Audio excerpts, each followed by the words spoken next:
Hi everyone, welcome to my channel. जो आज की कहानी है वो पुनर्जन्म यानी कि रीइंकार्नेशन और पजेशन यानी कि किसी आत्मा का किसी शरीर पे कब्ज़ा कर लेना, इससे जुड़ी हुई कहानी है। मैं जानती हूँ आप लोग यही सोच रहे होंगे कि ये सब तो मन घड़ंत होता है, ऐसा पैरानॉर्मल, पजेशन, रीइंकार्नेशन जैसी चीज़ें नहीं होती। पुनर्जन्म ये सब सिर्फ मानी जानी बातें हैं, ऐसा कुछ होता नहीं है। पर जो कहानी मैं आज आपको सुनाने वाली हूँ ये यूनिवर्सिटी ऑफ वर्जीनिया से कंफर्म हो चुका है। ये institute of mental health and neuroscience Bangalore से भी कंफर्म किया गया है। इसके कई सारे गवाह हैं, पुष्टि हो चुकी है इस कहानी की। तो आज जो मैं कहानी आपको बताने जा रही हूँ, इससे पहले आपको मैं पूरी कहानी सुनाऊँ। अगर आप मेरे चैनल पर नए हैं तो इसको सब्सक्राइब ज़रूर कर लीजिए। अगर आपको कहानी पसंद आती है तो इसको शेयर ज़रूर कीजिएगा, इस वीडियो को लाइक ज़रूर कीजिएगा, जिससे और लोग इस चैनल से जुड़ पाएँ और इन कहानियों को सुन पाएँ। और हाँ, बेल आइकन को क्लिक करना बिल्कुल भी मत भूलिएगा, क्योंकि मैं अपनी कहानियाँ हफ्ते में 2 बार डालती हूँ। तो जैसे ही मैं अपनी कोई कहानी अपलोड करूँगी, कोई वीडियो अपलोड करूँगी, तो आपके पास आएगा नोटिफिकेशन और आप उन कहानियों को उसी वक्त सुन पाएंगे। तो चलिए शुरुआत करते हैं आज की कहानी की। आज की कहानी 2 औरतों के बारे में है। एक का नाम है सुमित्रा सिंह और दूसरी का नाम है शिवा द्विवेदी। ये कहानी है 1985 की, 1985 की। तो कहानी कुछ ऐसी है कि सुमित्रा सिंह एक बहुत ही गरीब ख़ानदान से थी और बचपन में ही उसकी माता जी की मृत्यु हो गई। पिता उसके काम से बाहर ही रहते थे, इसलिए उसकी परवरिश उसकी बहन ने की। वह ज़्यादातर समय अपना अकेले ही बिताती थी। अकेलेपन की वजह से वह काफ़ी दुखी भी रहती थी। जब वह 17 साल की हुई तो उसकी शादी हो गई। उसकी शादी हुई एक बहुत ही गरीब ख़ानदान में और वह अपने सास ससुर और अपने पति के साथ एक गांव में रहती थी। वह बड़ा गरीब गांव था, वहाँ पर इलेक्ट्रिसिटी, पानी जैसी कोई सुविधा नहीं थी। अब उस गांव में वो अपने सास ससुर के साथ रहती थी। पति का बाहर आना जाना काफ़ी था, तो जिस अकेलेपन से वह बचपन से गुज़रती आई है वही अकेलापन उसके साथ आज भी था। वह काम करती, पर काम के अलावा उसके पास करने को कुछ ना होता, तो वह अकेलापन महसूस करती। पर इसी बीच 1984 के अंत में उसको एक बच्चा हो जाता है। जब उसे बच्चा होता है तो वो बहुत खुश हो जाती है, उसका ये अकेलापन दूर हो जाता है। जब भी उसे अपने काम से फुर्सत मिलता था तो उसका समय अपने बच्चे के साथ बीतता था। वह बहुत खुश थी। उसके जीवन में एक मकसद सा आ गया था कि अब उसको अपना पूरा ध्यान अपने बच्चे की परवरिश पे लगाना है। वह अपने बच्चे से बहुत प्यार करती थी। जहाँ भी जाती वह अपने बच्चे को अपने साथ रखती, अपने साथ ले जाती। पूरे दिन उसका बच्चा एक कपड़े से बंध कर उसके शरीर से बंधा रहता और वह अपना पूरा समय अपने बच्चे के साथ बिताती थी। अब एक दिन की बात है, जैसे मैंने आपको बताया कि पुराने ज़माने में कई गांव ऐसे होते थे जहां पर इलेक्ट्रिसिटी नहीं होती थी, पानी की कोई सुविधा नहीं थी। औरतें बहुत दूर दूर जाती थी पानी लेने के लिए। तो कुछ ऐसा ही हाल इस गांव का भी था। तो सुमित्रा भी उन्हीं में से एक थी। रोज़ उसका आना जाना लगा रहता था एक गांव से दूसरे गांव पानी लेने के लिए। तो एक दिन सुमित्रा ने अपने घर से बाल्टी लिया, अपने बच्चे को एक कपड़े से अपने शरीर पर बांध लिया और फिर पानी लेने के लिए दूसरे गांव की ओर चल दी। अब रास्ते में जाते जाते अचानक से एक जगह सुमित्रा खड़ी हो गई और खड़े होने के बाद ऐसा लगा जैसे कि वह पत्थर की बन गई हो। उसके हाथ पैर अकड़ने लगे, उसकी आंखें जो है पीछे चली गईं, उलट गईं और उसका शरीर जो है एकदम अकड़ा हुआ था और वह कुछ अजीब सी भाषा में बोलने लगी। यह सब देख के गांव वाले चौंक गए। सारे गांव वाले उसके आसपास आके खड़े हो गए और उसके शरीर से बंधा हुआ बच्चा भी काफ़ी ज़ोर ज़ोर से चिल्ला के रोने लगा। यह सब देखकर लोगों ने कोशिश भी की कि सुमित्रा इससे बाहर निकल आए, पर थोड़ी देर में 5 मिनट के समय में सुमित्रा इस चीज़ से बाहर निकल आई। जब सुमित्रा को होश आया, उसने देखा कि उसके आजू बाजू सारे गांव वाले खड़े हैं। उसे समझ नहीं आया कि उसके साथ क्या हुआ, पर इस बारे में जो है उसके ना समझ आने पे वह थोड़ा सा शर्मा गई ये देख के कि उसके आसपास लोग खड़े हैं जो कि उसको इस हालत में देख रहे हैं। तो उसने अपने हाथ में जो बाल्टी ली थी, जो कि जब वह अकड़ी तो वो हाथ से छूट के गिर गई थी, उसे दोबारा ज़मीन से उठाया, अपने बच्चे को लिया और वहाँ से वापस अपने घर चली गई। घर पहुँचने के बाद उसने अपने घर वालों को इस बारे में कुछ भी नहीं बताया, क्योंकि वह नहीं चाहती थी कि उसके सास ससुर उसके बारे में कुछ और सोचें। तो उसने अपने घर में अपने सास ससुर को कुछ नहीं बताया। पर ये चीज़, ये एपिसोड जो उसके साथ हुआ, जहाँ वह अकड़ गई थी, उसकी आंखें पलट गई थी, ये अक्सर उसके साथ होने लगा। अब अक्सर ये एपिसोड उसके साथ होता, 5 मिनट उसका शरीर अकड़ा रहता, आंखें पलट जाती और उसके बाद सुमित्रा को होश आ जाता, वह वापस से ठीक हो जाती। पर इन सब वजहों से वो अपने बच्चे से थोड़ी सी दूरी बनाने लगी, क्योंकि उसे लगा कि कभी उसके साथ ऐसा कुछ हुआ और बच्चा अगर हाथ में हुआ तो बच्चे को चोट आ सकती है, बच्चे को हानि पहुंच सकती है। तो ज़्यादातर उसका बच्चा उसकी सास संभालती थी। ऐसे ही करते करते 5 महीने कट गए। मई का महीना आया। मई के महीने में एक बार जो है वह रसोई में काम कर रही थी और रसोई में काम करते करते उस वक्त जो है वहाँ पर उसके ससुर जी ही थे और सास के पास बच्चा था और वह रसोई में काम कर रही थी। काम करते करते अचानक से उसको फिर से दौरा पड़ा, उसका शरीर जो है अकड़ गया, उसके हाथ पैर अकड़ने लगे, उसका जो है आंखें उसकी पलट गईं, वह अजीब से भाषा में बात करने लगी और ज़ोर ज़ोर से चिल्ला रही थी कि मुझे बचाओ, मुझे बचाओ, मुझे बचाओ। और इतनी तेज़ से मदद मांग रही थी, चिल्ला रही थी। तो उसके ससुर जी ने उसको उठाने की कोशिश भी की कि वह इस दौरे से बाहर निकल आए। पर यह पहली बार था जब उसका दौरा 10 मिनट तक चला और वह 10 मिनट तक इसी तरीके से चिल्लाती रही, मदद मांगती रही, अकड़ गई थी और अजीब सा ही बर्ताव कर रही थी। अब इतने में जो है जब उसको दौरे से बाहर निकलने वाली थी, तब वह एकदम से चिल्लाई कि मेरे सामने सब कुछ अंधेरा है अब, और उसके बाद ज़मीन पर गिर पड़ी।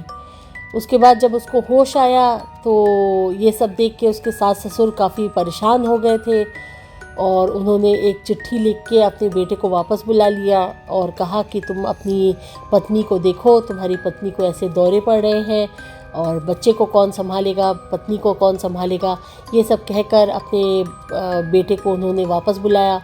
बेटा भी वापस आ गया, ये सोचकर कि उसकी पत्नी की देखभाल के लिए कोई नहीं है और उसके घर में उसके बच्चे की देखभाल के लिए उसके बूढ़े माँ बाप कैसे देखभाल करेंगे। तो वह वापस लौट आया और सुमित्रा के ये दौरे, जो कि पहले 5 मिनट के हुआ करते थे, जो कि अब बढ़ के 10 मिनट के हो गए, ये उसे बीच बीच में पड़ते रहे।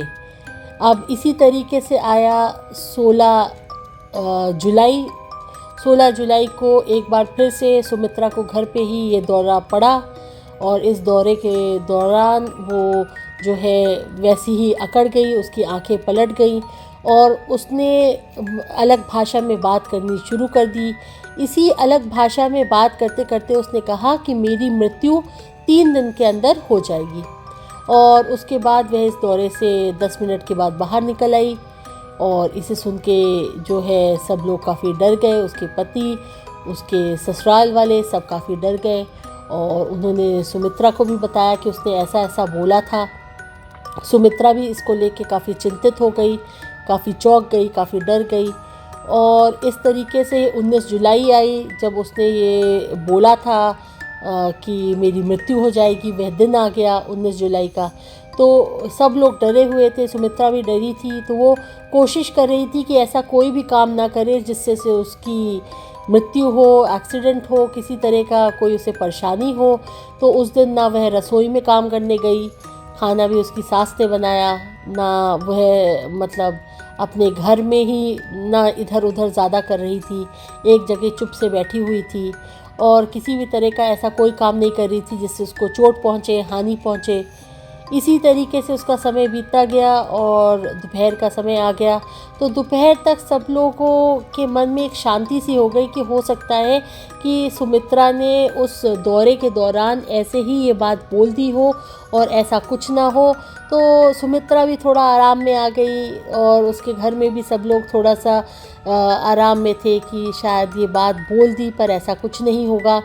इसको सोचने के बाद सुमित्रा ने ये सोचा कि इतनी देर से वह घर में बैठी है, क्यों ना वह बाहर जाए। अब जो है वो अपने घर से बाहर निकली और सामने उसने देखा कि उसकी सहेली खड़ी है। तो उसने अपनी सहेली को हाथ हिला के अपनी तरफ बुलाया। तो उसकी सहेली भी रास्ता जो है पार करके उसकी तरफ आने लगी। जब सहेली रास्ता पार करके सुमित्रा की तरफ आने लगी तब सुमित्रा अचानक से फिर से अकड़ गई और इस बार उसका पूरा शरीर ऐंठ गया, उसकी आंखें फिर से पीछे चली गई और इसी तरह से उसका शरीर ऐंठा रहा। पर वह किसी तरह से भी बोल नहीं रही थी, ना वह किसी अलग भाषा में बात कर रही थी। वो बस बिल्कुल अकड़ी हुई थी, एकदम पत्थर की तरह हो गई थी। उसका शरीर पूरा अकड़ा हुआ था, वह उसकी आंखें पलटी हुई थी और वह वैसी ही खड़ी थी। तो 10 मिनट हो गए, 15 मिनट हो गए, जब वह इस दौरे से बाहर नहीं निकली तो गांव के वैद्य को बुलाया गया और फिर वैद्य ने उसको देखा, उसकी जांच की और जांच करने के बाद कहा कि सुमित्रा अब नहीं रही, सुमित्रा की मौत हो गई है। तो ये सब सुन के सारे गांव वाले काफ़ी दुखी हो गए। सुमित्रा का पति, सुमित्रा के सास ससुर सब लोग काफ़ी दुखी हुए इस बात को सुन के। पर सुमित्रा उस वक्त भी वह मर चुकी थी पर वह उसी तरह से अकड़ी हुई खड़ी थी। तो उसके बाद सुमित्रा के पति ने, सुमित्रा के ससुर ने मिलके उसको लेटा दिया वहीं पर और लोग आसपास काफ़ी जमा हो गए थे। और सुमित्रा की मरने की खबर सुनने के बाद उसके अंतिम संस्कार की तैयारी होने लगी। जो आदमी थे वे अंतिम संस्कार की तैयारी करने लगे और जो औरतें थी वे उसको नहलाने धुलाने लगी, तैयार करने लगी अंतिम संस्कार के लिए। और इन्हीं सब वक्त में लोगों के बीच ये भी बात चलने लगी कि सुमित्रा के ऊपर किसी तरह की भूत बाधा थी और उसी की वजह से ये सब हुआ। लोग काफ़ी डरे हुए थे, चौंके हुए थे जिस तरीके से सुमित्रा की मौत हुई। तो सब ने अपने बच्चों को कह दिया था कि वे शाम के बाद घर के बाहर नहीं निकलेंगे, यहाँ वहाँ अकेले नहीं घूमेंगे। और यहाँ लोग जो है सुमित्रा के अंतिम संस्कार की तैयारी कर रहे थे, वहीं औरतें सुमित्रा को तैयार करके उसका बाल झाड़ रही थी, आपस में बातें कर रही थी। तो अचानक से एक औरत की नज़र सुमित्रा की तरफ पड़ी और वह तेज़ी से चिल्लाई। जब वो तेज़ से चिल्लाई तो सारी औरतें सुमित्रा को देखने लगी तो देखी कि सुमित्रा की आंखें दोबारा ठीक हो गई हैं, आंखें खुली हैं, वह आंखों को झपका रही है और उसका शरीर भी ठीक हो गया और सुमित्रा उठ के बैठ गई। जब सुमित्रा उठ के बैठी तो सारी औरतें डर गईं और वैद्य को बुलाया गया। वैद्य ने सुमित्रा की जांच की और फिर खुशी से बोला कि पहली बार ऐसा हुआ है हमारे गांव में कि एक मरा हुआ आदमी फिर से ज़िंदा हो गया है, एक मरा इंसान फिर से ज़िंदा हो गया है। तो सुमित्रा ज़िंदा है, ठीक है, ये वैद्य ने कहा। तो ये सब बातें सुनकर सब आश्चर्यचकित हो गए पर खुश भी थे कि चलो सुमित्रा ज़िंदा है और सही सलामत है, स्वस्थ है, सब कुछ ठीक हो गया है। तो इसको सोच के उसके सास ससुर, उसका पति भी काफ़ी खुश था। तो पति आके सुमित्रा के गले मिलने की कोशिश किया तो सुमित्रा ने उसको ढकेल दिया और जब उसने कहा सुमित्रा ये क्या कर रही हो, तो सुमित्रा ने पलट के कहा कि मैं शिवा हूँ और मैं कोई सुमित्रा नहीं हूँ और तुम किस सुमित्रा की नाम ले रहे हो, मैं तुम में से किसी को नहीं पहचानती। तो सुमित्रा किसी को नहीं पहचान रही थी। तो गांव वालों ने सोचा कि क्योंकि उसको जब भी ऐसे दौरे पड़ते थे तो अक्सर कुछ समय के लिए किसी को नहीं पहचानती थी, तो वैसा ही कुछ हुआ होगा।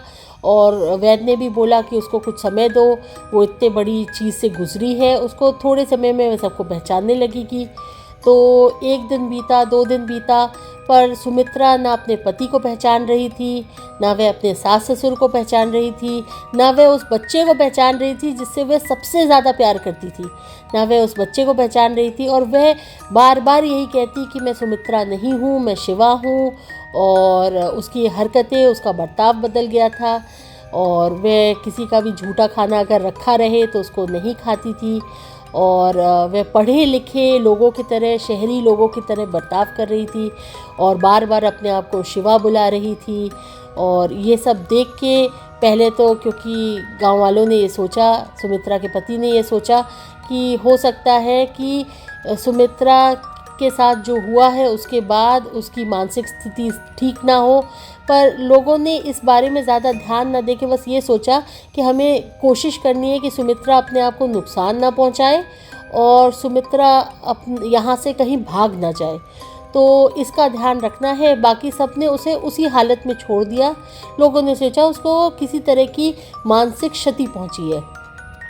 सुमित्रा अब अपने बच्चे के साथ भी नहीं खेलती थी, अपने पति के साथ भी समय बिताना पसंद नहीं करती थी। बस वह एक जगह बैठकर खत लिखती रहती थी। इसको देखकर उसके पति को आश्चर्य तो हुआ, क्योंकि सुमित्रा उतनी पढ़ी लिखी नहीं थी कि खत लिख सके, वो भी एक शुद्ध हिंदी में। तो ये देख के थोड़ा सा आश्चर्यचकित तो हुआ उसका पति, पर किसी ने उतना ध्यान नहीं दिया। सुमित्रा पूरे दिन बैठ के चिट्ठियाँ लिखती, उसको पोस्ट से यहाँ वहाँ पोस्ट कर देती और लोग समझ नहीं पा रहे थे, पर किसी ने कुछ बोला नहीं। अब एक दिन अचानक ऐसा हुआ कि रात में ऐसे कुछ महीने बीत गए और अक्टूबर का महीना आ गया। अब हम जुलाई से अक्टूबर में आ गए हैं, तो अक्टूबर का महीना आया। रात के समय किसी ने दरवाज़ा खटखटाया, तो सुमित्रा के पति ने दरवाज़ा खोला और देखा कि एक बड़ा सूट बूट में तैयार होके कोई आदमी आया हुआ है। उसके हाथ में एक किताब सी है। तो उसको देख के उसने पूछा कि आप कौन हैं? तो उसने कहा कि मैं सुमित्रा से मिलने आया हूँ। तो सुमित्रा के पति ने सोचा कि अच्छा कोई अजनबी है, और वह सुमित्रा को बुलाने गया, क्योंकि उसको ये विश्वास था कि सुमित्रा इसको भी नहीं पहचानेगी और वह बस देखती रहेगी कि कौन है और बात ख़त्म हो जाएगी। तो सुमित्रा का पति सुमित्रा को बुलाने गया, पर सुमित्रा को बुलाने से पहले उसने इस आदमी का नाम पूछा कि आपका नाम क्या है।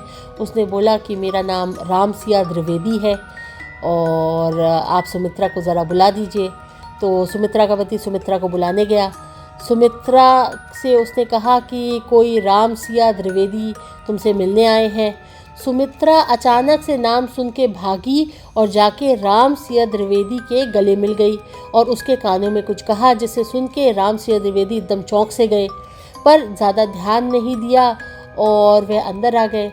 तो फिर से सुमित्रा के पति ने पूछा, आप हैं कौन, अब कहाँ से आए हैं? तो उन्होंने बोला कि मैं जो हूँ पास के गांव से आया हूँ, मुझे सुमित्रा के बारे में पता चला, मेरी पुत्री का नाम शिवा द्विवेदी था और ये अपने आप को शिवा बुलाती है, तो मैं यही पता करने आया हूँ कि कहीं ये मेरी ही पुत्री ना हो, ये मेरी ही बेटी ना हो। तो ये बात सुन के सुमित्रा का पति थोड़ा सा आश्चर्यचकित हुआ और उसके बाद रामसिया द्विवेदी, जो कि एक किताब के साथ है, वह किताब नहीं एक एल्बम थी। अब एल्बम के अंदर काफ़ी सारे शादी के और पुराने पुराने चित्र थे और फ़ोटो थी। तो रामसिया द्विवेदी ने वो सारी फ़ोटो जो है सुमित्रा को दिखाना शुरू किया और पूछना शुरू किया कि क्या वह इन सारे फ़ोटो में किसी को पहचानती है। और सुमित्रा ने हर फ़ोटो में सबको, जिन जिन को रामसिया द्विवेदी ने दिखाया उन सबको पहचान लिया और सबको पहचानती गई। फिर एक फ़ोटो में सिर्फ एक औरत खड़ी थी, तो उसकी तरफ रामसिया द्विवेदी ने दिखाया और बोला, क्या तुम इस औरत को पहचानती हो? तो सुमित्रा ने एकदम से बोला, हाँ हाँ, मैं क्यों नहीं पहचानूंगी, ये तो मेरी ननद है जिसने मुझे पत्थर से मारा था, जिसके वजह से मेरी मृत्यु हो गई। ये सुन के रामसिया द्विवेदी ने सुमित्रा को गले लगा लिया और ये बोला कि यही मेरी बेटी शिवा है। और अब क्या हुआ कि जैसी उसने ये बात बोली कि ये मेरी बेटी शिवा है, तो सुमित्रा का पति भी आश्चर्यचकित हो गया और फिर अचानक से शिवा ये पूछने लगी कि उसके बच्चे कहाँ हैं, रिंकू टिंकू कहाँ हैं। तो फिर रामसिया द्विवेदी ने बताया कि शिवा जो है एक उसकी जिस घर में शादी हुई थी वहाँ पर शिवा के 2 बच्चे थे, दोनों लड़कों का नाम रिंकू टिंकू प्यार से रखा था शिवा ने। तो ये उन्हीं के बारे में पूछ रही है। और सुमित्रा के पति के ये पूछने पे कि शिवा को क्या हुआ, तो फिर राम सिंह द्विवेदी ने बताया कि मई के महीने में शिवा की अचानक से मृत्यु हो गई। और सबको ये शक है, कुछ सबने ये बोला कि शिवा ने आत्महत्या कर लिया, मतलब उसके ससुराल वालों ने ये बोला कि शिवा ने आत्महत्या कर लिया, पर सबको ये शक है कि शिवा का खून कर दिया गया है और उसके ससुराल वाले ने उसका खून किया है। और कई लोगों ने ये देखा भी था कि एक दिन जो है शिवा के ससुर शिवा को उठा के रेलवे स्टेशन की तरफ जा रहे हैं। जब लोगों ने पूछा कि आप शिवा को कहाँ ले जा रहे हैं इस हालत में, तो ससुर ने बोला कि शिवा की तबीयत काफ़ी ख़राब है और वह उसको अस्पताल ले जा रहे हैं। फिर सुबह जो है शिवा की जो बॉडी है, शरीर था, वो लोगों को रेलवे ट्रैक पे मिला। तो बहुत पूछने पे शिवा के ससुर ने ये बोला कि अरे ये खुद ही जो है ट्रेन के सामने कूद गई, पर उसको कहीं पर भी कोई चोट चपेट की, जैसे ट्रेन से चोट लगने पे जो निशान बनते हैं वैसे कोई निशान उसके शरीर पे नहीं थे। सिर्फ एक बड़ा सा निशान उसके माथे पे था, जैसे कि मतलब माथे पे काफ़ी चोट आई हो। तो उसके बाद जो शिवा के ससुराल वाले थे उन्होंने शिवा के घर वालों का भी इंतज़ार नहीं किया और जल्दी से शिवा का अंतिम संस्कार कर दिया। और जब पुलिस, वहाँ की पुलिस भी ऐसी नहीं थी कि ज़्यादा जांच पड़ताल करे, तो जब पुलिस को शिवा के ससुराल वालों ने जाके बोला कि हमने तो अंतिम संस्कार कर दिया और हमारी बहू का कत्ल जो है ट्रेन से एक्सीडेंट में हुआ है, तो पुलिस भी मान गई। और पर शिवा के घर वालों को ये शक था कि शिवा के ससुराल वालों ने ही उसका कत्ल किया है। अब शिवा के घर वाले जब ये सब चीज़ें जाके मतलब उन्होंने बोला, तो मीडिया ने भी इस बात को पकड़ा। शिवा के बारे में ये सब न्यूज़पेपर में निकलने लगा, तो देश विदेश से साइंटिस्ट और रिसर्चर आके शिवा की कहानी के बारे में जांच पड़ताल करने लगे। और शिवा के बारे में जब जांच पड़ताल होने लगी तो सुमित्रा को शिवा के कई घर वालों से मिलाया गया। सुमित्रा ने करीबन 20 से 24 शिवा के घर वालों को पहचान लिया बिना किसी तकलीफ़ के। और फिर काफ़ी उसके बारे में, मतलब क्या शिवा पहले से सुमित्रा को जानती थी या सुमित्रा शिवा को जानती थी, इसके बारे में जांच पड़ताल हुई तो पता चला सुमित्रा किसी भी तरीके से शिवा के बारे में नहीं जानती थी और वह शिवा की मौत के बारे में भी नहीं जानती थी। और क्योंकि उस गांव में ऐसा ये कोई पढ़ी लिखी तो थी नहीं कि उस गांव में अखबार पढ़ के उसे पता चल गया हो कि शिवा की मौत हो गई है। और अगर ऐसा पता चल भी गया था तो वो शिवा की ज़िंदगी के बारे में ऐसे कई राज जानती थी, ऐसी कई बातें जानती थी जो कि और किसी को नहीं पता था, शिवा के अलावा नहीं पता था, शिवा के घर वालों के अलावा नहीं पता था। तो इससे फिर मतलब धीमे धीमे रिसर्चर्स ने ये मान लिया और ये साबित हो गया कि सुमित्रा ही जो है, शिवा ने सुमित्रा के रूप में पुनर्जन्म लिया है। जब सुमित्रा की मौत हुई तो शिवा ने उसके शरीर पे, शिवा की आत्मा ने उसके शरीर पर कब्ज़ा कर लिया या शिवा ने ही सुमित्रा के रूप में पुनर्जन्म ले लिया, ये सब लोगों ने मान लिया। और फिर कुछ समय बाद, कुछ महीनों बाद जो है शिवा के माँ बाप ने सुमित्रा को अपनी बेटी की तरह अपना लिया। और वहीं पर जो शिवा थी जिसने सुमित्रा का शरीर ले लिया था, उसने भी सुमित्रा के पति को और सुमित्रा के बच्चे को अपना लिया। तो यही थी आज की कहानी, जो कि एक पुनर्जन्म, एक पोजेशन से रिलेटेड थी, जहाँ शिवा की आत्मा ने सुमित्रा के शरीर पे अपना कब्ज़ा किया। और इस कहानी के बारे में जो है साइंटिस्ट को काफ़ी प्रूफ भी मिला। और इस कहानी के बारे में आप भी पढ़ सकते हैं। ज़रूर इस कहानी की डिटेल्स को और बारे में इसको ज़रूर पढ़िएगा। तो अगले हफ्ते मैं एक नई कहानी के साथ आऊँगी। तब तक के लिए बाय।